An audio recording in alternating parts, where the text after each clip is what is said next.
This is America in the Morning from Westwood One. Good morning, I'm John Trout. It's Monday, August 19th, 2024. Here's what's coming up on America in the Morning.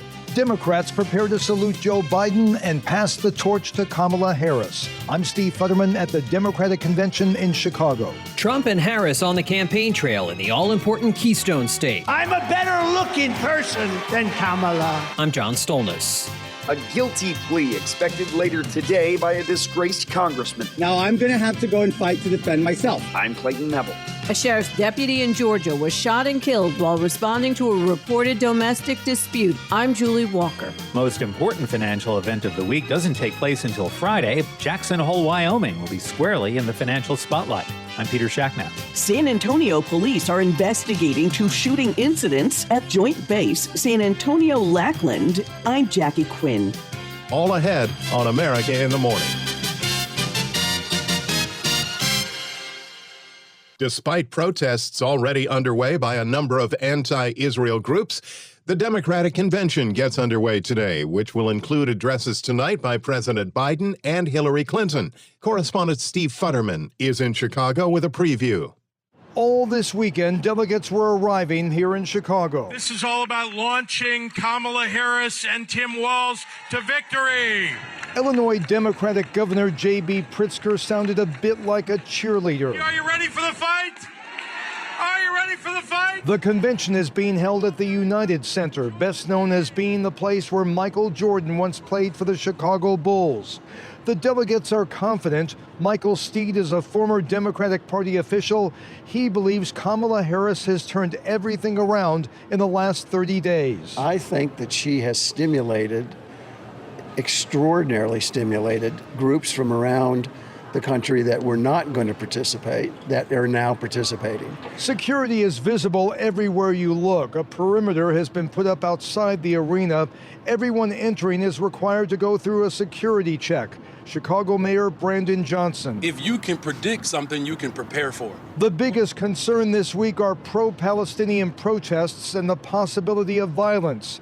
Today, up to 25,000 people, perhaps even more, will gather to demonstrate against U.S. support of Israel in the Gaza war. It is bringing back memories of another Democratic convention here in Chicago 56 years ago in 1968, when anti-Vietnam War demonstrations did turn violent, with police attacking protesters and the convention being disrupted. Mr. Chairman, most delegates to this convention do not know that thousands of young people are being beaten in the streets of Chicago. Tonight's opening session will be a salute to Joe Biden. Just 2 months ago, he was presumed to be the nominee. Instead, this evening, Biden will address the convention and symbolically pass the torch to Kamala Harris. I'm Steve Futterman at the Democratic Convention in Chicago. Pennsylvania is shaping up to be one of the most important states in November's presidential election. Both Donald Trump and Kamala Harris urged Keystone State voters to look their way. John Stolnis has more. The vice president spending Sunday in Rochester, Pennsylvania with her running mate, Governor Tim Walz, and second gentleman Doug Emhoff, contrasting what she says is a positive message for voters over a, quote, perversion that has taken place in American politics recently. Which is to suggest that the measure of the strength of a leader is based on who you beat down, when what we know is the real and true measure of the strength of a leader is based on who you lift up. That's what we see as strength. On Friday, Harris unveiled her economic proposals for a potential Harris administration, including price controls aimed at stopping grocery store chains and other outlets from price gouging. Democratic House Minority Leader Hakeem Jeffries telling CNN State of the Union it's an issue that needs to be addressed. Price gouging is occurring by some bad actors, and it's reasonable for us to look into how we can stop it. On Fox News Sunday, Trump's running mate, Senator J.D. Vance, making it clear price controls will only cause prices to go up and restrict availability of goods. Giving Kamala Harris control over inflation policy, Shannon, it's like giving Jeffrey Epstein control over human trafficking policy. President Barack Obama's former economic advisor, Jason Furman, agrees, telling the New York Times Harris's price controls plan is, quote, not sensible policy, saying rising prices have more to do with supply and demand. weekend. In Wilkes-Barre on Saturday, former President Trump spending a couple minutes of his speech on the latest Time magazine cover that featured a drawing of Harris that he believes dramatically improves her physical appearance. But I say that I am much better looking than her. I think I'm much better. Much better. I'm a better looking person than Kamala. Trump also said America is in trouble if Harris wins the election. Under Kamala Harris and crooked Joe Biden, the American dream was dead, and it is dead. It's dead as a doornail. They'll never bring it back unless we win. Two new polls out this weekend. One by ABC News and The Washington Post finds Harris with a 4-point lead, 49-45 over Trump nationally. A second poll by CBS News has her leading by 3, 51-48. In each, the lead shrinks by a point if RFK Jr. is in the picture. I'm John Stolnis. The top stories of the day are sponsored by Sleep Number. It's Sleep Number's biggest sale of the year. Save 50% on the Sleep Number limited edition smart bed only at a Sleep Number store or sleepnumber.com. When we return on America in the Morning, corruption charges former congressman due in court after these messages.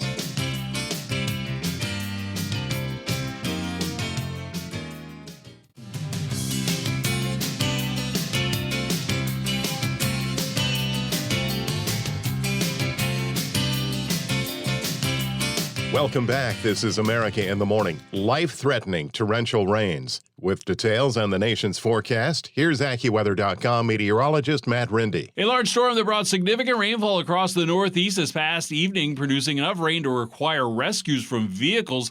That will still remain active today with more showers and thunderstorms from it through New England into New York, southward through the Mid-Atlantic into the Carolinas. The heaviest of the rainfall will remain across New Jersey into southeast New York and continuing into southern New England. This activity can continue into the evening hours with some of the storms containing damaging winds along with some flooding rain. The good news is once this moves out, more comfortable weather is on the way. Scattered thunderstorms will also form over parts of Florida this afternoon. And in the northern plains, we'll have a few gusty thunderstorms developing in the afternoon into tonight. These storms will start up over Montana into eastern Wyoming and then shift eastward into the western portions of North and South Dakota and western Nebraska. These storms will have the potential to produce damaging winds as well as some localized flooding. And there will also be some scattered afternoon thunderstorms farther to the south through the central and southern Rockies into the Four Corners. The southern plains will also have a few scattered thunderstorms from eastern Kansas extending into southern Missouri, Arkansas, Louisiana, and western Mississippi. A few of these storms could produce drenching rainfall. The rest of the southern plains will be largely dry. It will remain hot across Texas and Oklahoma. Most areas will be in the triple digits and some as high as 110. That's the weather across America. Philadelphia, Pennsylvania will have clouds and some sun today with a couple of showers and thunderstorms, mainly in the afternoon. We'll have a high of 83. The heat will keep going in San Angelo, Texas today with plenty of sunshine and a high of 106. That's the nation's weather. I'm AccuWeather.com meteorologist Matt Rindy. I'm John Trout. Remember to follow us wherever you get your podcasts. Apple, Spotify, Amazon, YouTube. Just search America in the Morning in your favorite listening app. Former U.S. Representative George Santos is due in court this afternoon on corruption charges that led to his departure from Congress. Correspondent Clayton Neville reports. There are multiple reports that former Congressman George Santos is expected to plead guilty today. His trial is slated to start next month. He was indicted on 23 counts, including wire fraud and identity theft. Now I'm going to have to go and fight to defend myself. Santos's charges include lying about his finances and fraudulently taking unemployment benefits. He was expelled from Congress over the scandal that he has denied being involved in. But Santos's lawyer just last Friday asked the court for a hearing today. It's set for this afternoon in federal court in Long Island. It's not clear what exactly the hearing is for, but there are multiple reports that Santos has decided to plead guilty, which could potentially bring a lesser sentence. Two of Santos's former associates have already pleaded guilty in connection to the fraud allegations against him. Before being ousted from office, Santos faced controversy over allegations that he lied about his background during his campaign. Now, the charges he's facing, though, are mostly tied to money. It's not clear exactly which charges Santos is expected to plead guilty to. I'm Clayton Neville. Members of his force say they lost a hero when a 30-year-old Georgia deputy was shot and killed as he answered the call for a domestic dispute. Correspondent Julie Walker has that story. A sheriff's deputy in Georgia was shot and killed while responding to a reported domestic dispute in what police say was an ambush on the officers by a suspect who took his own life. The Paulding County Sheriff's Office says Deputy Brandon Cunningham, who was 30, died at a hospital from a gunshot wound. They say 2 deputies responded to a call shortly after 6 p.m. Saturday and immediately were fired upon from a home in Hiram, Georgia. Police say the male suspect died of an apparent self-inflicted gunshot wound, and a woman who was involved in the dispute was shot and listed in stable condition. I'm Julie Walker. Mortgage industry anticipates interest rate cuts. That's when America in the Morning continues after these messages.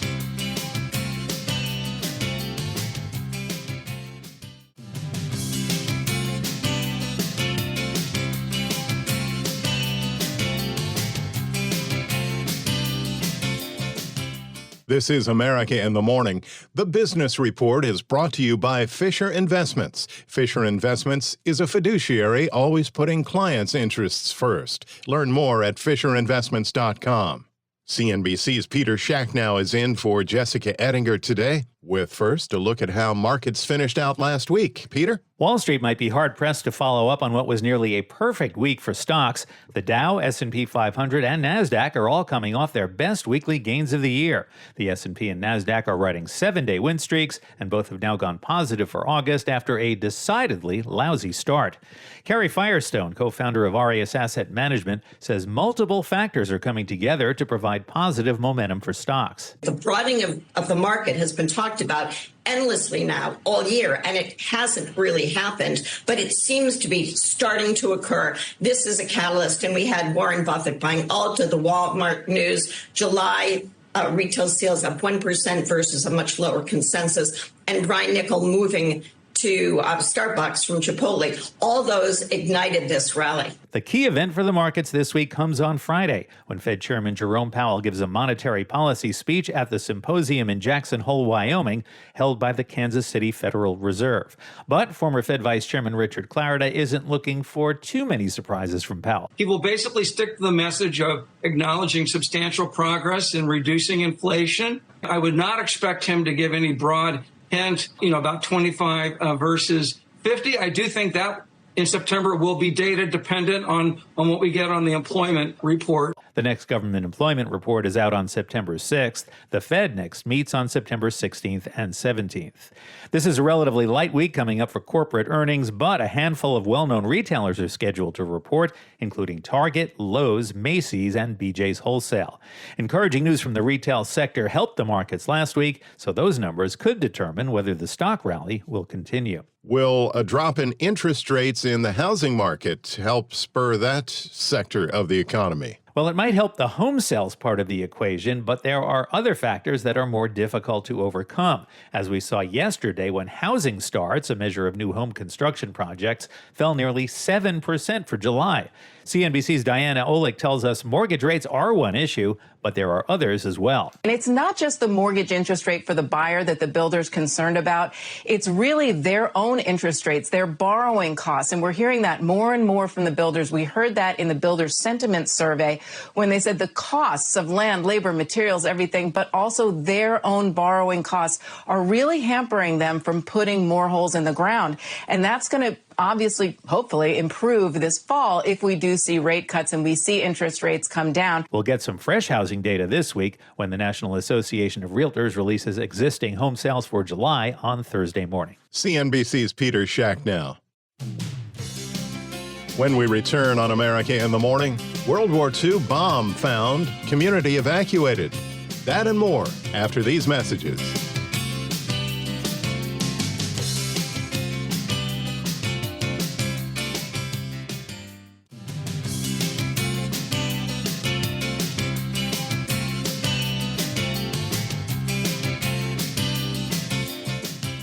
Welcome back. This is America in the Morning. In Texas, an investigation is underway after gunshots were fired outside a San Antonio military base. Correspondent Jackie Quinn is following details. San Antonio police are investigating two shooting incidents at the gates to Joint Base San Antonio Lackland in Texas. A spokeswoman for Joint Base San Antonio Lackland says someone opened fire from a car early in the morning. U.S. Air Force security guards weren't hurt and gathered reinforcements at the entrance. A couple of hours later, again, shots were fired at the base, and armed personnel fired back. The vehicle fled. Base officials are reiterating there were no injuries and there's no threat to the installation, which houses multiple military groups. San Antonio police are investigating. I'm Jackie Quinn. Over 400 homes were evacuated in a small Northern Ireland town, and residents may not be able to return home for days. Correspondent Rika Ann Garcia reports their removal was due to the unearthing of a massive World War II-era bomb. More than 400 homes in Northern Ireland have been evacuated to remove what is suspected to be a World War II-era bomb. Police said that the removal operation could take more than 5 days. The device was discovered in Newinards, an area of County Down, about 9 miles east of Belfast. Police thanked residents for their patience and understanding. But they say that safety is the reason for the evacuation, and they won't take any risks. An emergency support center was set up for residents who had to move out of their homes. I'm Rika Ann Garcia.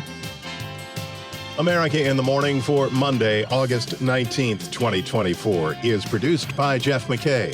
Senior producer Kevin Delaney. I'm John Trout. This is Westwood One. This is America in the Morning from Westwood One. I'm John Trout. Coming up this half hour, a closer look at the Trump versus Harris economic plans. Donald Trump campaigning in Wilkes-Barre, Pennsylvania, attacking Democratic opponent Kamala Harris. I'm Julie Walker. Talks surrounding a ceasefire in the Middle East reportedly at a critical point. I'm Clayton Neville. Extreme heat at a Colorado air show sickens dozens of spectators. I'm Bob Brown. I'll have that story coming up.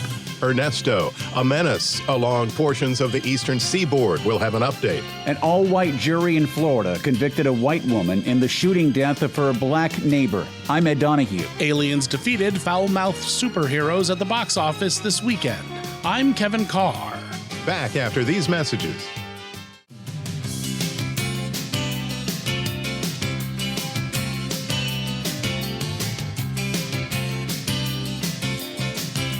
This is America in the Morning. Welcome back. Here's AccuWeather.com meteorologist Matt Rindy with the Monday forecast across the nation. We are looking at some gusty thunderstorms developing in the northern plains this afternoon into tonight. These storms will start up over Montana into eastern Wyoming and then shift eastward into the western portions of North and South Dakota and western Nebraska.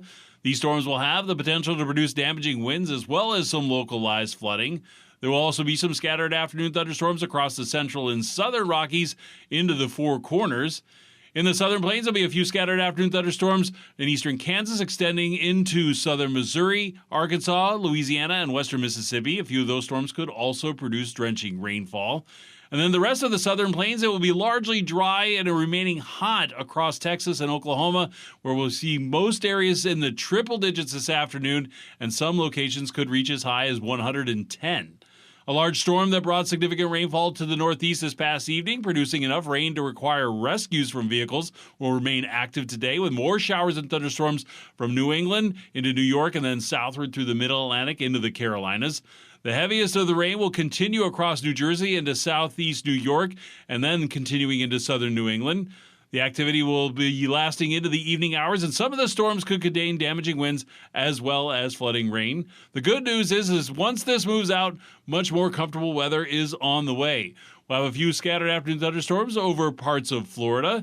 And along the west coast, most areas are going to remain dry with plenty of sunshine. However, we do have a storm in the northwest leading to some rain along the coast and a few showers farther inland in Washington, and those showers will carry farther inland tonight. That's the nation's weather. I'm AccuWeather.com meteorologist Matt Rindy.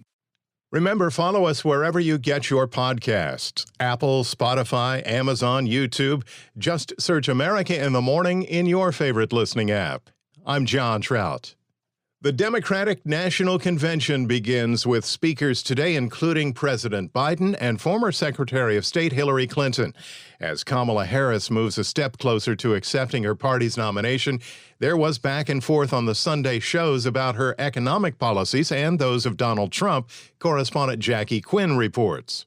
The economy will be a key issue in the November election, with both parties taking different views on how to ease high prices. Democrat Kamala Harris unveiled a plan last week to help lower costs for Americans, but Republican vice presidential nominee J.D. Vance knocked it down on Fox News Sunday. The entire argument of the Kamala Harris campaign boils down to forget how good things were when Donald Trump was president. Forget that we had rising take-home pay. Forget that we had low inflation. Forget that we had peace all over the world. And somehow, if you give Kamala Harris more power than she already has, she's somehow going to do something different than she's done for the past 3.5 years. He said, the American people just don't buy the idea that Kamala Harris, who has been vice president for 3.5 years, is somehow going to tackle the inflation crisis in a way tomorrow that she hasn't for the past 1,300 days.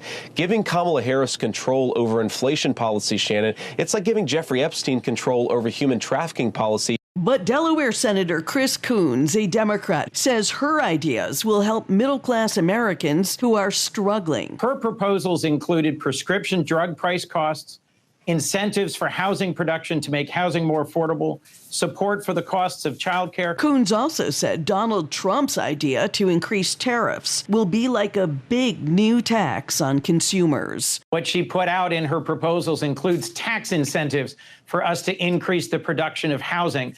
And yes, reductions in the prices that seniors pay for prescription drugs.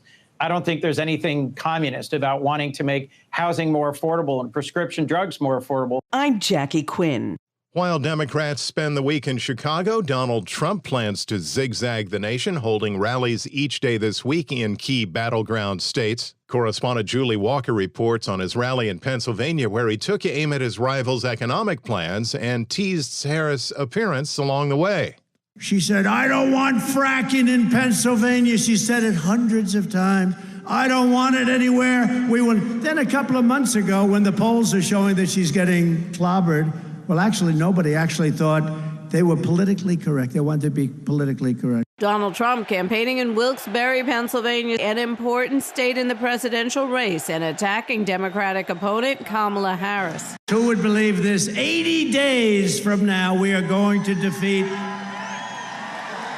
a communist known as Kamala Harris. She's a communist. Most radical left person ever to run for office. This is not what this country needs. We've had enough of them. We're going to win back the White House, and we're going to take back our country. The former president going back and forth between economic policy and insults. I'm a better looking person than Kamala. No, I couldn't believe it. She said, I had never heard that one. They said, no, her biggest advantage is that she's a beautiful woman. I'm going, I never thought of that. I'm better looking than she is. Also saying he's ready to debate Harris. She'll be easier. She'll be easier than him. Trump referencing President Biden there. The Republicans' remarks come as Democrats prepare to welcome Harris as their nominee at their convention this week. I'm Julie Walker. The U.S. Secretary of State is in the Middle East, and officials say ceasefire talks between Israel and the terrorist group Hamas are at a critical point. Correspondent Clayton Neville has the latest. Secretary of State Antony Blinken is in Israel today. It's his 10th time in the region since Hamas's October 7th attack on Israel. The Israelis have fiercely retaliated since that attack. Officials with the Biden administration say that Secretary Blinken is stressing that talks surrounding a potential ceasefire deal and the release of hostages is at an inflection point. Back at home, the pressure's mounting too, and the November election, of course, is just around the corner. The state of the Middle East, a hot topic on the campaign trail and on the Sunday talk shows. Donald Trump is anti-Iran, and he recognizes that a strong America is a safer world. Republican Congressman Mike Turner told CBS's Face the Nation that Iran views former President Trump as a threat in the race for the presidency. So in this, the administration is both on the hacking side, on the misinformation side, and on the alleged attempt on Donald Trump's life is not holding Iran accountable. Democrats like Michigan Governor Gretchen Whitmer defended Vice President Kamala Harris's potential leadership in the Middle East. She was on NBC's Meet the Press. You can both want peace in the region and a cessation of violence and the return of hostages. And Democrat Senator Tammy Duckworth told ABC News it's critical to get a ceasefire deal done. What she can push for is to talk about making sure that we get the humanitarian aid into Gaza, and I think she will lean more heavily towards the humanitarian side of things. After meeting with leaders in Israel, Secretary Blinken is headed for Egypt for more talks. Qatar, the U.S., and Egypt all mediating conversations as they have been in recent months. Talks continue this week as pressure mounts to get a deal done and to set hostages free. I'm Clayton Neville. U.S. deaths attributed to Ernesto, plus more gains for Ukraine inside Russia. Those stories and more when America in the Morning continues after these messages.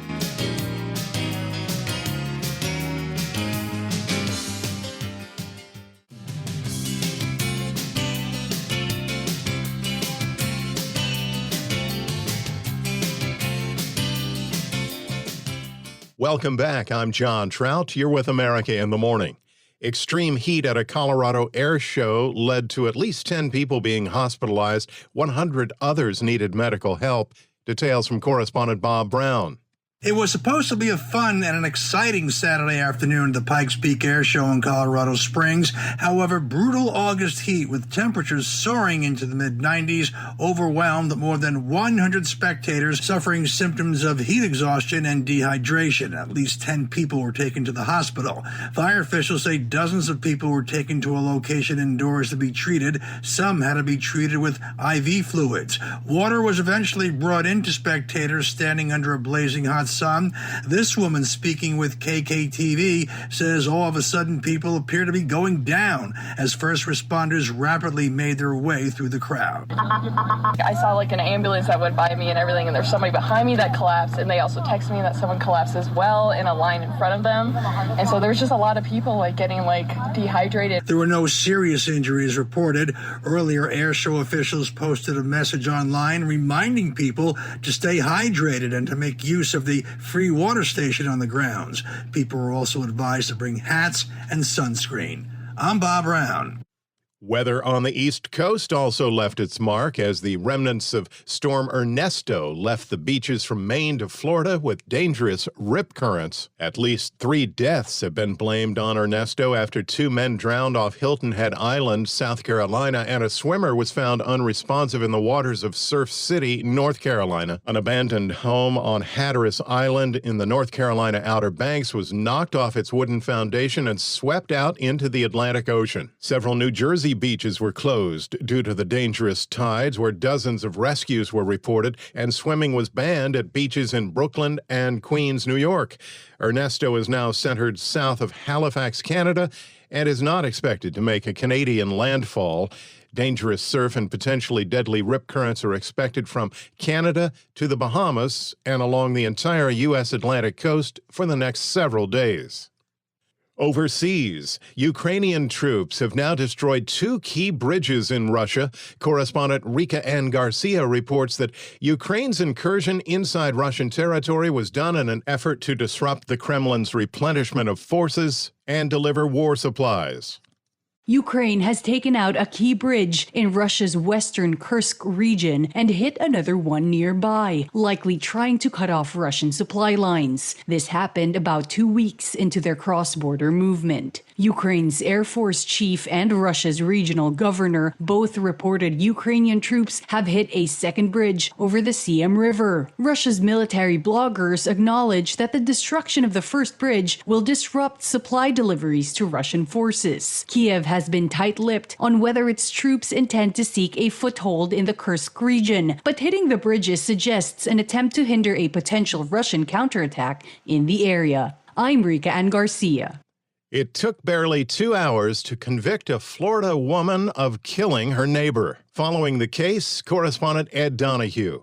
Susan Lawrence and Ajika A.J. Owens had an ongoing dispute over Owens' children playing outside Lawrence's home. Defense attorney Amanda Sizemore says one day last year, Owens knocked on her neighbor's door, and Lawrence thought she was in danger. She had a split second to make a decision whether or not to fire her weapon. Prosecutor Rich Buxman says Owens posed no threat. But she's banging, come out, pause and wait, bang again. And then the gunshot happens. The jury agreed, reaching the guilty verdict after 2.5 hours. Owens' mother, Pamela Dias, says there's no way to bring her daughter back. But we've achieved some justice. I'm Ed Donahue. Elon Musk's X platform is shuttering its Brazilian offices over a judge's decision to force them to censor content. Here's Chuck Palm with that in today's Tech Report. Social media mega platform X says it's closing its operations in Brazil due to a judge's content order. Elon Musk's social media platform on Saturday said they would be closing their operations in Brazil effective immediately due to what it called censorship orders by Brazilian judge Alexandre de Moraes. Musk alleges that Moraes secretly threatened one of the company's legal representatives with arrest if he did not comply with orders to take down content from X. X has published pictures of a document allegedly signed by Moraes, which says that a daily fine and an arrest decree would be imposed against X representative Rachel Nova Conceição if the platform did not comply with the judge's orders. Musk said in a post on Saturday that Moraes is an utter disgrace to justice. The Brazilian court would not confirm or deny the allegations, but X still remains available to the Brazilian people. Leave us a comment at allthetoptech.tech. I'm Chuck Palm. Back in with a look at Monday's sports. Here's America in the Morning's Robert Workman. 6 weeks left in the baseball season. The Brewers shut out the Guardians Sunday 2-0 in a matchup of division leaders. A two-hitter for Colin Ray and the Rayettes. 5 straight wins for the Crew. Astros whitewashed the White Sox 2-0. Framber Valdez and company allowing just 3 hits. Chicago officially out of playoff contention, the earliest a team has ever been eliminated in the expansion era. Blue Jays blanked the Cubs 1-0. Bowden Francis fired 7 innings of 3-hit ball. Joey Loperfido hit his first home run since coming over from Houston at the trade deadline. Tigers trimmed the Yankees in 10 innings last night to win the Little League Classic. Giants got back-to-back jacks in the 10th to knock off the A's in the finale of the Bay Bridge Series. Giants manager Bob Melvin has been on both sides. So many close games. Fans are going crazy. Both sides going crazy. I don't know how it could have been more, perfect to end it like this, obviously, with us winning. Rangers tripped the Twins in 10. Dylan Carlson's walk-off knock in the 12th gave the Rays the win over the Diamondbacks to sweep the series. Royals rolled over the Reds for the weekend sweep. Nationals avoided the broomsticks with their boomsticks, hitting 3 dingers to top the Phillies. Mariners tattooed the Pirates to snap a 5-game skid. Orioles, Marlins, Dodgers, Braves, and Rockies win. Hideki Matsuyama won the St. Jude Classic in Memphis, the opening leg of golf's FedEx playoffs. The win moves Matsuyama to 3rd place in points, trailing only Scotty Scheffler and Xander Schauffele. Defending FedEx Cup champion Victor Hovland leaped from 57th place to 16th. That assures him a spot in the Tour Championship in 2 weeks. NFL preseason week 2 wrapped up last night. The Broncos romped over the Packers and the 49ers got by the Saints. Opening night is September 5th. Meantime, the Raiders have named Gardner Minshew as their starting quarterback when they open up against the Chargers. He beat out Aiden O'Connell. That's Monday Sports. Thank you, Robert. Candy laced with methamphetamine. That story and more when America in the Morning continues after these messages.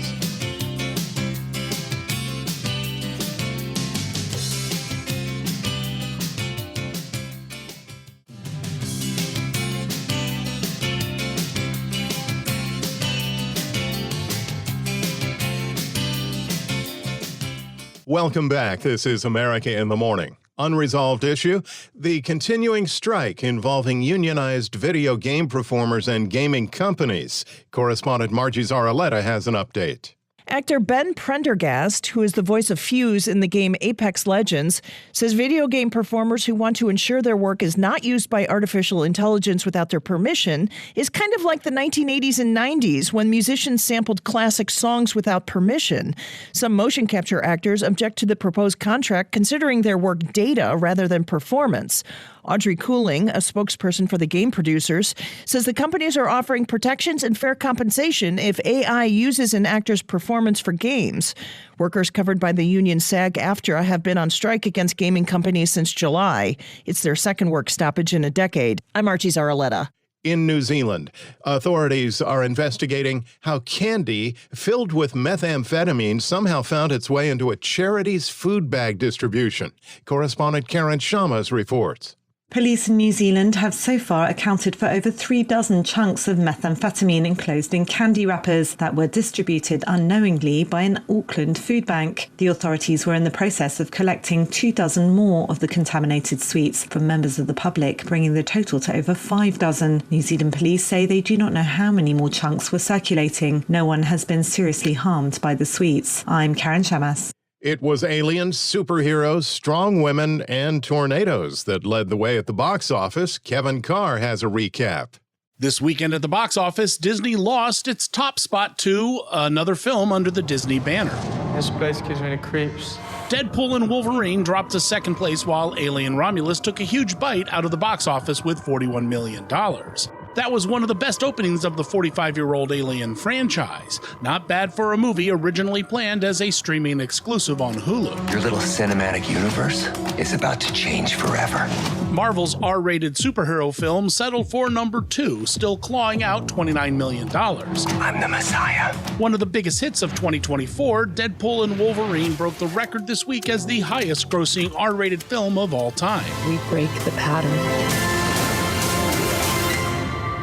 Or the pattern breaks us. It Ends With Us had to settle for third place with $24 million, which is a fantastic hold considering behind-the-scenes drama between writer-director Justin Baldoni and star Blake Lively. Guys, whatever's in there, it's big and it's moving fast. Drive, go, go, go! Twisters dropped to fourth place with just under $10 million, showing the Glenn Powell, Daisy Edgar Jones actioner has fantastic legs.